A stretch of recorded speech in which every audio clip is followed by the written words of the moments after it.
Paulo disse: já é hora de despertarmos do sono, porque a nossa salvação está agora mais perto de nós do que quando aceitamos a fé. Se há na terra um povo que pode tornar suas palavras do apóstolo, é que conhece o tempo, esse povo é o povo adventista. O amor é a essência e a maior súmula da lei. O supremo princípio guiador de uma vida convertida, semelhante à de Cristo. Sem amor não há cristianismo. Pois o apóstolo diz: aquele que não ama não conhece a Deus, porque Deus é amor. Está em 1 João capítulo 4, versículo 8. És morno, que nos diz aquele que conhece o nosso coração. Não és frio nem quente. Oxalá foras frio ou quente. Assim, porque és morno e não és frio nem quente, vomitar-te-ei da minha boca. Está Apocalipse capítulo 3, versículo 15 e 16. É o povo do tempo do fim. Estamos a falar do povo de Laodiceia. Não há dúvida de que temos chegado à própria véspera da hora suprema, em que de este chamado para uma conversão genuína e uma reforma cabal na vida de cada um de nós deve ressoar por todos os cantos de Sião. Este que a serva do Senhor, por autoridade divina, estabeleceu, faz anos, nos seguintes parágrafos inspirados. Necessidade de uma reforma. Um revivamento da verdadeira piedade entre nós, eis a maior e mais urgente de todas as nossas necessidades. Buscá-lo deve ser nossa primeira ocupação. Importa haver diligente esforço para obter a bênção do Senhor.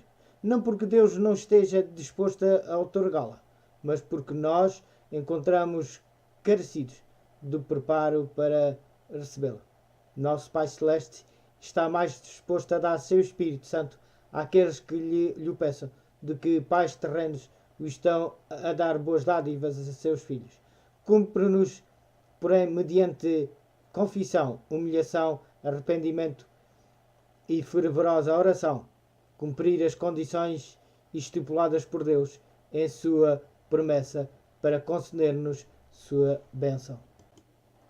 Querido Jesus, aos teus pés hoje quero depor a minha vida, os meus pecados, as lutas, tudo aquilo que sou, senão somente pó. Preciso de ser transformado e de nascer de novo. Ajuda-me, Senhor, a ser fiel a Ti em todo o meu viver. O povo de Deus não suportará a prova a menos que haja um revivamento e uma reforma entre o povo de Deus. Mas esta deve começar sua obra purificadora entre os ministros. Ou seja, uma reforma dentro da igreja, não outra igreja. Será também esse tempo um tempo de angústia moral. Durante esse tempo não haverá mediador. Se houvesse em sua vida faltas não confessadas ou pecados imperdoados, estariam perdidos. Passam, pois, por uma hora de incerteza e aflição. Por um momento parecem não estar seguros de que todos os seus pecados tenham sido apagados. Como Jacó na noite de angústia que passou junto ao Jaboque. Eles humilham suas almas diante de Deus e clamam com todo o fervor. Os 4 anos de Apocalipse que estavam sustendo os ventos os soltarão de maneira que se desencadearão furiosamente todas as paixões humanas e sobre os ímpios cairão as 7 últimas pragas. Será uma época de terrível agonia para o mundo, de açoites tais como nunca se presenciaram na terra. Não fosse o facto de serem essas pragas locais e não universais, o mundo inteiro ficaria despovoado.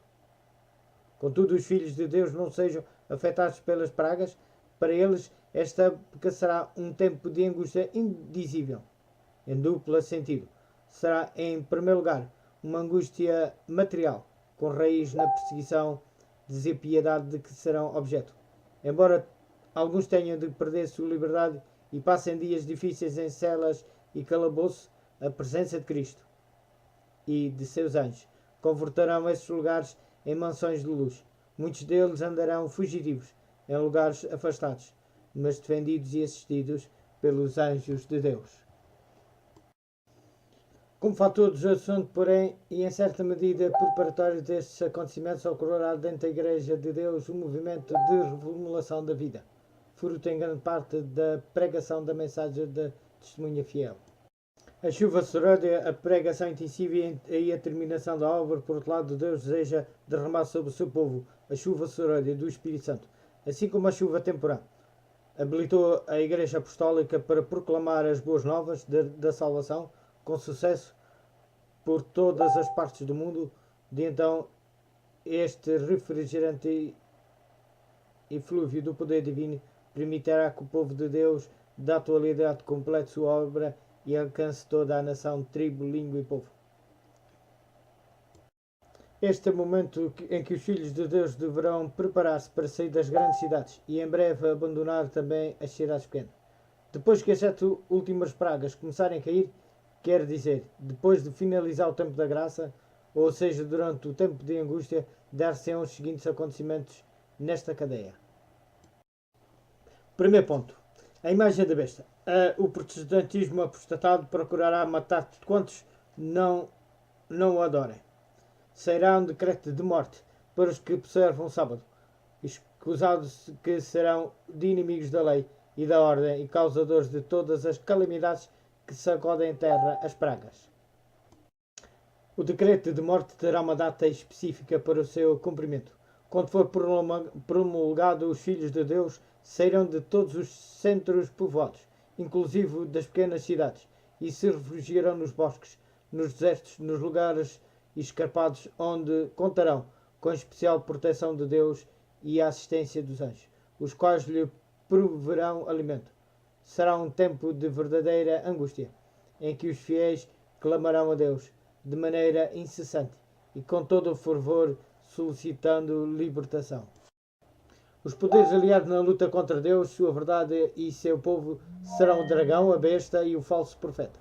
Apocalipse, capítulo 16, versículo 13.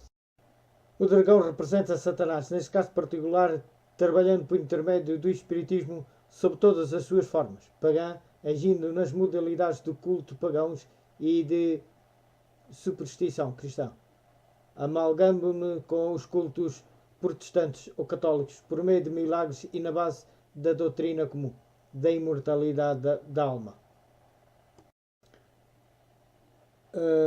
Na base da doutrina comum da imortalidade da alma, científica sob o nome de parapsicologia e outras denominações. A besta é o papado e a Igreja Católica, e o falso profeta é o mesmo poder que é representado pela imagem da besta, isto é, pelo protestantismo apóstata confederado. Tanto o protestantismo como o papado atuarão em estreita vinculação com o Estado para impor leis de caráter religioso. Esta união de Igreja e Estado se estenderá por todo o mundo. O Armagedon, o ato seguinte do drama milenar da luta entre o bem e o mal, é descrito precisamente sob a sexta praga. Ou seja, o Armagedon, o profeta viu sair da boca do dragão, o espiritismo, da boca da besta, o papado, e da boca do falso profeta, o protestantismo, apóstatas, 3 espíritos imundos, que são espíritos de demónios, os quais farão grandes sinais para enganar e irão aos reis de toda a terra para induzi-los à batalha final contra Deus, seu povo e sua verdade. Está em Apocalipse, capítulo 16, versículo 12 a 14.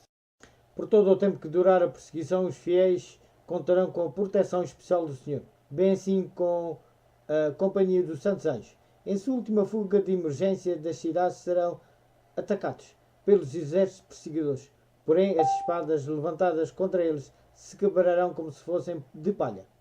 Serão defendidos por anjos que atuarão com aparência de guerreiros poderosos. Seu pão e suas águas também serão providas de maneira admirável. No tempo em que expirar o prazo e dever cumprir-se o decreto de morte ditado contra eles, o Senhor os livrará miraculosamente, paralisando os ímpios com tremenda comoções no céu e na terra, e com extraordinária desagradação dos elementos da natureza.